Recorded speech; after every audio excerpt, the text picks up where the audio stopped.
We're in this absolute golden age of scientific data.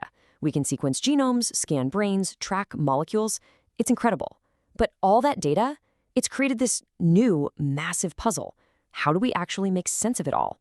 Today, we're going to take a look at how a new generation of software is tackling this very problem, really trying to turn these mountains of data into life-changing discoveries. So let's just start with a big question, right? What do you think is the single biggest thing slowing down scientific discovery today? Is it money, a lack of brilliant ideas, or is it something kind of hidden away in the day-to-day workflow?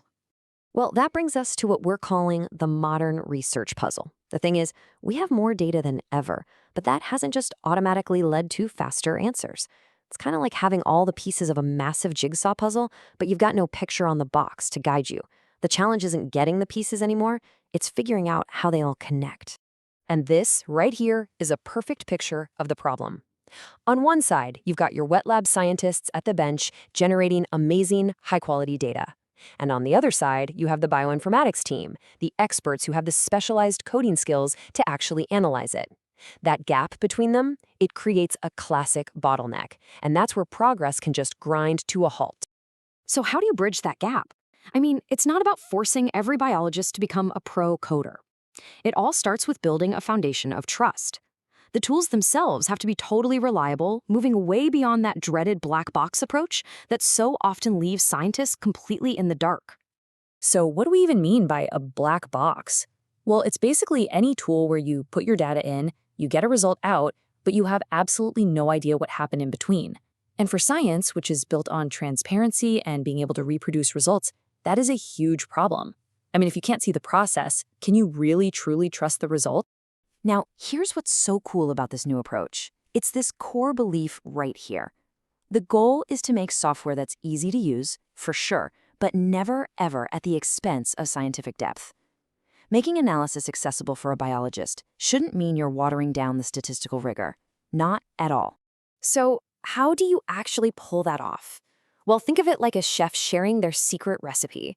First, you only use the best, most trusted ingredients. In this case, standardized, peer-reviewed statistical methods.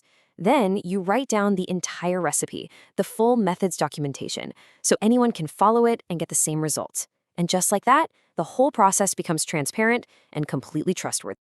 Okay, so once you have that solid foundation of trust, you can unlock the next massive game changer, speed.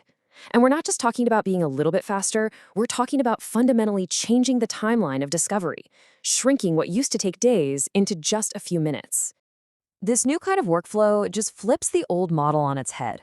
You empower the lab scientists, the people who are closest to the actual experiment, to do their own initial look at the data.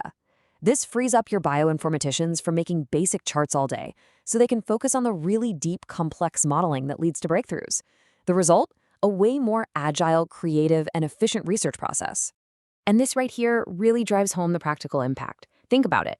In the old way, you have a brilliant idea at 10 o'clock at night. You have to send an email, put in a ticket, and maybe in a few days you get a result back. In this new way, you can log in and test that idea yourself, right then and there. What used to be a days-long cycle is now a matter of minutes. All right, so we've tackled the trust problem and the speed problem. But modern research has this other layer of complexity. It's not just about analyzing one kind of data. It's about weaving together multiple, really different types of data. And this is where we run into something called the jargon gap. So the key to bridging that gap is this concept called multimodal fusion. Just think of it like a detective investigating a case, okay? You've got fingerprints, you've got witness testimonies, and you've got security footage. Each piece of evidence tells you part of the story, but the real aha moment comes when you put it all together. Multimodal fusion does exactly that for scientific data, automatically lining up things like scan images, blood test results, and patient symptoms to reveal the whole story. And this is where it gets really powerful. An organ scan can show you what is happening structurally. Protein data can tell you why it's happening down at the molecular level. And then clinical scores tell you how it's actually affecting the patient. By fusing these together, you can directly connect a specific molecular change to a real patient's outcome. You're not just collecting data points anymore. You're building a complete narrative of a disease.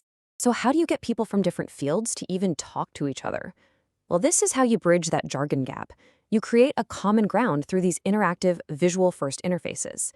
When a biologist, a statistician, and a clinician can all look at the same intuitive graph, they can finally have a productive conversation and agree on a path forward way faster than by arguing over spreadsheets and code. So, you've built trust, you've sped up the workflow, and you've united all your different data. But look, none of that matters if you can't share your findings with the rest of the world. The final, critical step is all about impact, turning those hard-won insights into clear, professional results that can get published in a top journal like The Lancet. It all starts with being flexible. I mean, great science should never be held back by a file format, right? A powerful tool has to handle everything from a simple spreadsheet to super complex datasets from RNA sequencing. The software needs to adapt to the science, not the other way around. And of course, when you're ready to share your findings, the output has to look just as professional as the input. This means being able to export your visualizations in high-resolution, publication-ready formats like SVG and PDF, with total control over customizing things like colors and scales to meet the exact specs of any journal. Really, the goal here is simple. It's to create visuals that are ready for the world's top scientific journals, straight out of the tool. No more spending hours trying to clean things up in a separate graphic design program. Just clear, powerful figures that tell your story. And all of this brings us to a really fascinating final question. As software gets better and better at handling the how of data analysis, it frees up scientists to focus on the what and the why. So, as these tools automate more and more of the grunt work, what is the new role for the human scientist? It seems like their job becomes less about crunching the data and more about what they've always done best, asking the truly great questions.